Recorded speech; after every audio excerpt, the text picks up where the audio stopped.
नमस्कार सर्वांना, श्री स्वामी समर्थ. मी स्वाती आपल्या स्वामीचरण या यूट्यूब चॅनलमध्ये अगदी मनापासून स्वागत करते. बघा, उद्या दुर्गाष्टमी आहे आणि दुर्गाष्टमीला आपल्याला आपल्या कुलदेवीची उच्च कोटीची सेवा करायची आहे. कारण श्रावण महिना आहे आणि श्रावण महिन्यामध्ये दुर्गाष्टमी आली आहे आणि उद्या शुक्रवार पण आहे. त्यामुळे दुग्ध शर्करा योग आहे उद्या. शुक्रवार ही तिथी लक्ष्मी मातेला समर्पित आहे. दुर्गाष्टमी ही पण तिथी लक्ष्मी मातेला समर्पित आहे आणि श्रावण महिना आला आहे. श्रावण महिन्यामध्ये आपण ज्या पण सेवा करतो तर त्याचं आपल्याला फळ हे अधिक पटीने मिळत असतं. कारण या काळामध्ये दैवी शक्ती खूप जागृत असतात. त्याच्यामुळे या काळात केलेल्या कुठल्याही सेवेचं फळ हे आपल्याला जास्त मिळत असतं.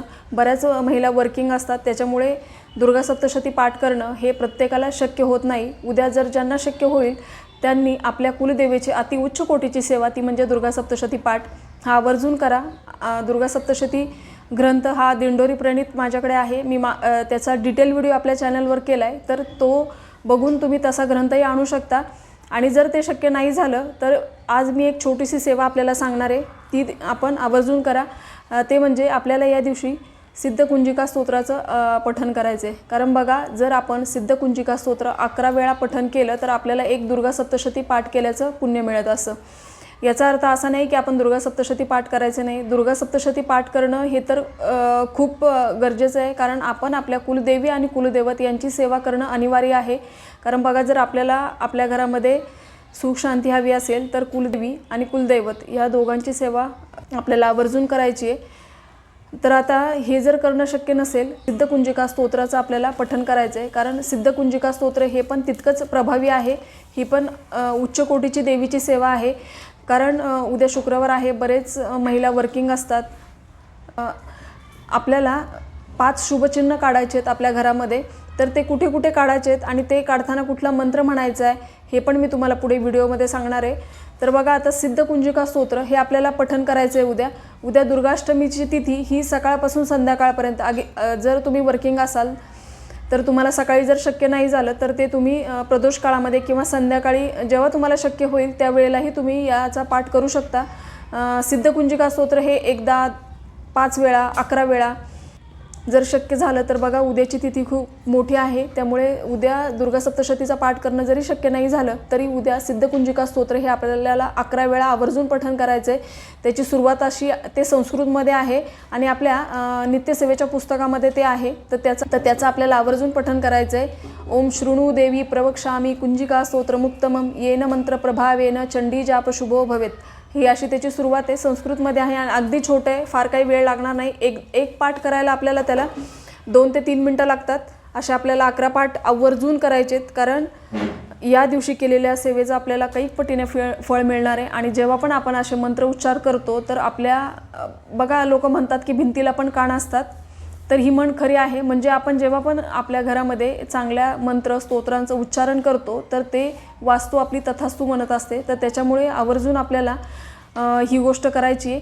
दुसरं म्हणजे आपल्याला शुभचिन्ह काढायचे स्वस्तिक. कारण बघा, कुठल्याही पूजेमध्ये स्वस्तिक हे काढलं जातं. तर ते आपल्याला उद्या आपल्या घरामध्ये 5 ठिकाणी स्वस्तिक काढायचे. तर ते पहिले काढायचे आपल्याला ते मेन दरवाजावर अशा पद्धतीने काढायचे. बाहेरच्या बाजूने आपण समोर उभे राहिलो तर बरोबर आपल्या चेहऱ्याच्या समोर येईल अशा पद्धतीने आपल्याला स्वस्तिक काढायचे. म्हणजे खूप उंचही वरती नाही काढायचं आणि खूप खाली नाही काढायचं. अगदी आपण उभं राहिलो तर अगदी समोर दिसेल आपल्याला अशा पद्धतीने दरवाजात बाहेरच्या बाजूने आपल्याला हे स्वस्तिक काढायचं आहे.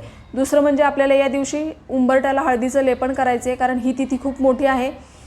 हळदीचं लेपन केल्यावर ते थोडं सुकल्यावर आपल्याला त्याच्यावर कुंकवाने स्वस्तिक काढायचे. उंबरठ्यावर पण आपल्याला कुंकवाने स्वस्तिक काढायचं आहे. जे मेन दरवाजावर आपण स्वस्तिक काढणार ते आपल्याला हळदीपासूनच काढायचं आहे. बघा, आवर्जून. कारण हळदीपासून यासाठी कारण हळद ही लक्ष्मी मातेला प्रिय आहे आणि लक्ष्मी मातेला ही आकर्षित करत असते. हळदीचे बरेच आयुर्वेदिक गुणधर्म पण आहेत. त्यामुळे आपल्याला आवर्जून मेन दरवाजावर हे हळदीने स्वस्तिक काढायचं आहे. स्वस्तिक कसं काढायचं याचा एक व्हिडिओ मी टाकला आहे. तर त्या पद्धतीनेच आपल्याला स्वस्तिक काढायचं आहे. स्वस्तिक काढताना त्याच्या बाजूला 2 उभ्या रेषा काढायचे, त्या खालून वर जातील अशा प्रकारे आपल्याला त्या 2 लाईन काढायचे दोन्ही बाजूला. दुसरं स्वस्तिक आपल्याला काढायचं आहे ते आपल्या देवाऱ्यामध्ये स्वस्तिक काढताना आपण देव जिथे ठेवतो तिथे मागच्या बाजूला काढायचे. म्हणजे आपण बसल्यावर बरोबर आपल्याला समोर दिसेल अशा पद्धतीने. देवाऱ्यामध्ये स्वस्तिक हे पण आपल्याला कुंकवानेच काढायचे. तिसरं स्वस्तिक आपल्याला काढायचं आहे ते म्हणजे आपण किचनमध्ये आपण गॅस शेगडी ठेवतो, तर ती जी भिंत आहे शेगडीच्या समोरचीच भिंत, तिथे पण आपल्याला कुंकवाने स्वस्तिक काढायचे. म्हणजे आपण शेगडी ठेवलेली असते त्याच्याच थोडंसं वरती आपल्याला स्वस्तिक काढायचे कुंकवाने. त्याला पण साईडला 2 रेषा काढायचे, त्या खालून वरच्या दिशेला जातील अशा पद्धतीने काढायचे. तिसरं स्वस्तिक आपल्याला काढायचे ते म्हणजे आपल्या कपाट, जिथे आपण तिजोरी असते, तर त्या मेन कपाटावर. म्हणजे बघा आता जर हे माझं कपाट आहे तर आपण हे डोअर आहेत, तर ह्या डोअरवर एक स्वस्तिक काढणार आहोत. आणि दुसरं स्वस्तिक आपण आतमध्ये जे तिजोरी लॉकर असतं आपलं छोटंसं, तर त्याच्या आतमध्ये पण आपल्याला एक स्वस्तिक काढायचं आहे, ते पण आपल्याला कुंकवानेच काढायचं आहे. तर या पण स्वस्तिकला आपण जेवढे पण स्वस्तिक काढणार त्या प्रत्येक स्वस्तिकला आपल्याला खालून वरती जातील अशा दिशेने आपल्याला 2 लाईन काढायचेत दोन्ही बाजूला. तर बघा हे 5 स्वस्तिक मी परत एकदा सांगते. एक आपल्याला आपल्या मुख्य दरवाजावर काढायचे, ते फक्त आपल्याला आवर्जून हळदीने काढायचं आहे. दुसरं आपल्याला उंबरठ्यावर काढायचं आहे. तिसरं आपल्याला देवघरामध्ये काढायचं आहे. आणि चौथं आपल्याला आपल्या किचनमध्ये, किचन ओट्याच्या समोरच्या भिंतीला काढायचं आहे. आणि 5वं आपल्याला आपल्या कपाटावर काढायचं आहे. तर अशा पद्धतीने आपल्याला 5 स्वस्तिक काढायचे. आणि बघा या सेवेसाठी अगदी तुम्हाला 5 मिनटं लागणार आहेत. आणि ही सेवा करताना, हे स्वस्तिक काढताना आपल्याला एक लक्ष्मी मातेचा बीज मंत्र श्रीम हा मंत्र उच्चारत स्वस्तिक काढायचे. म्हणजे मोठ्याने म्हणायची गरज नाही, अगदी मनात श्रीम श्रीम श्रीम असं म्हणत आपल्याला या 5ही ठिकाणी स्वस्तिक काढायचे.